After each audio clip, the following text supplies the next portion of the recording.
Welcome to this explainer. Have you ever stayed at a high-end hotel and felt like the staff were literally reading your mind?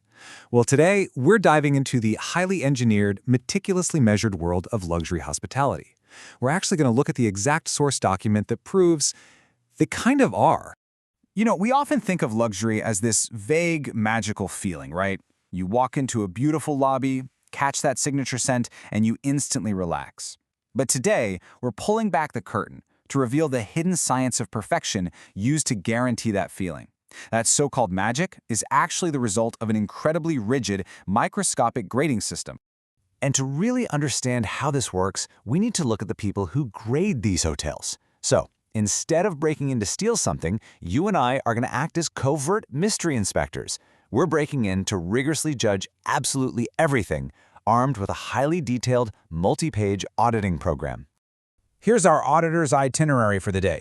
We'll start with a secret audit, move on to arrival rules, check out microscopic housekeeping, test the dining timers, explore service recovery, and finally, measure the emotional score. Okay, Section 1, the secret audit. Your mission begins, and your mission as an inspector actually kicks off before you even set foot on the property. The grading starts the very second you decide to make contact with the hotel. Let's say you call the hotel to make a booking or just ask a quick question. The source document dictates that the staff has a maximum of exactly 5 rings to answer that phone. If it rings a 6th time, an immediate apology must be offered for the delay. As the inspector, you are literally counting the rings. And it doesn't stop there. The greeting has to be upbeat, and the reservationist is actually graded on whether they sounded like they were smiling while talking to you. Moving on to Section 2, Arrival Rules, the 30-second rule. Let's head to the property itself and see how this all builds the second you walk through the front doors. As an undercover inspector, the moment you step into that lobby, the clock starts ticking instantly. According to the strict guidelines, your presence must be acknowledged by the front desk with direct eye contact within exactly 30 seconds. Not a minute, not whenever the line dies down. 30 seconds flat. And this brilliantly illustrates the core difference between standard service and true luxury. Staff are strictly graded on avoiding transactional greetings. You know the type, the basic, here's your key, sign here. Instead, they are mandated to deliver upbeat, personalized connections. They have to use your specific name in a completely natural way and try to connect with you by asking open-ended what or how questions.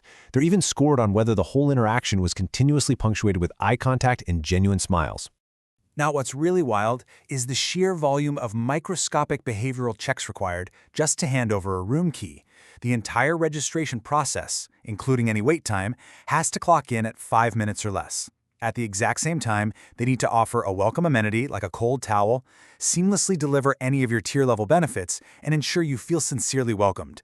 It's basically a highly choreographed performance, totally masked as a casual warm greeting. All right, Section 3, microscopic housekeeping. Engineering perfection. You've got your key, you enter your room, and the real physical audit begins. As the mystery inspector, this is where you pull out your clipboard and evaluate every single physical surface. You're not just glancing around to see if the room is tidy. You're grading the flooring, the ceilings, the bathtub, the vanity, checking if they are exceptionally clean, well-maintained, and, crucially, whether they meet an explicit expectation of luxury. So, the key takeaway here is they aren't just checking for a neatly made bed, they're enforcing some wild specifics.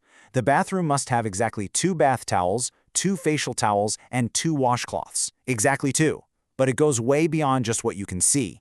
They enforce complete acoustic perfection. The checklist explicitly states that water must be delivered quietly, which means absolutely 0 knocking pipes in the walls or waterborne noises. Heck, even the exhaust vent gets checked for dust. Looking directly at the auditor's bathroom checklist, you can really see how heavily the physical environment is scrutinized just to guarantee your comfort. They're checking if the provided toiletries are genuinely upscale, if slippers are readily available upon request, and whether the water comes out at the correct temperature in a reasonable amount of time. Literally nothing is left to chance. Which brings us to Section 4, Dining Timers, the science of timing. Next up, we're heading to the restaurants and lounges, where service is governed by a completely invisible stopwatch. If you thought the front desk was precise, wait until you see this. The choreography here is intense. You must be greeted and seated within 1 minute of arrival. Your drink order? Taken within 2 minutes. If you order wine or a beer, it has to be served within 5 minutes. And if you order a cocktail, the bartender has exactly 10 minutes to get it to your table. The pacing of your meal is quite literally a race against a hidden clock. On top of that, staff are required to visually or verbally ensure your initial satisfaction within exactly 2 minutes or 2 bites of your meal.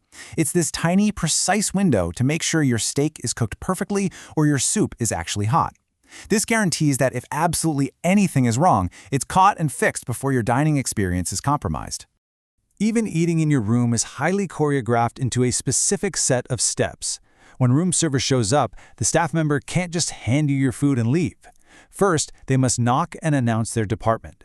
Upon entering, they have to greet you based on the time of day, use your name naturally, ask exactly where you'd prefer the tray or trolley placed, and then verbally verify that your order is 100% accurate. This dining source document proves that every single interaction, every refill, every cleared plate is timed and judged. The auditor is watching closely to see if refills are proactively offered before your glass is even empty. They're checking if the table is cleared promptly with no undue delays. They even take note of whether management was present on the floor and if they swung by your table during the meal. Moving to Section 5, Service Recovery, the art of the apology. Because, let's be real, what happens when something actually goes wrong during our covert stay? Hotels are run by humans. Mistakes happen. This brings us to a really fascinating part of the audit. If you log a complaint, the staff's recovery must be immediate. They have to give you their undivided attention, listen carefully, and completely own the issue. But this perfectly illustrates the luxury difference. They have to resolve the problem so flawlessly and so warmly that you feel as if the complaint was handled by a close friend. It completely shifts conflict resolution from a cold corporate transaction into genuine, empathetic hospitality. Finally, Section 6, the emotional score, measuring a feeling. At the end of this explainer journey, we have to synthesize all these clinical, rigorous metrics into the ultimate goal, human emotion. I mean, how does measuring the dust on a bathroom exhaust actually translate to luxury? Well, as the mystery inspector, you don't just grade the physical hotel. You have to explicitly select from a specific matrix of emotional states. At the end of every single section, whether that was ordering room service, checking in, or hitting the spa, the auditor must quantify how the aggregate service made them feel. Were you merely content and satisfied? Or did the staff elevate the experience so much that you felt pampered, delighted, or literally enlightened? Here is the actual top page of the secret program, cementing the fact that physical cleanliness and promptness are merely vehicles. Answering a phone in 5 rings, making sure the pipes don't knock, getting a cocktail out in 10 minutes, none of these are the actual product. The real product they are engineering is the emotional state listed right here. Those strict metrics, they're just the invisible scaffolding holding up that feeling of being extraordinary. So, now that you know the hidden rules, the specific towel counts, and the secret stopwatches behind the magic, it completely changes how you'll experience your next luxury stay, doesn't it? Will you just sink into the bed, or will you find yourself counting the seconds until your presence is acknowledged in the lobby? Are they asking you a what or how question? Next time you check in, will you be the guest or the inspector?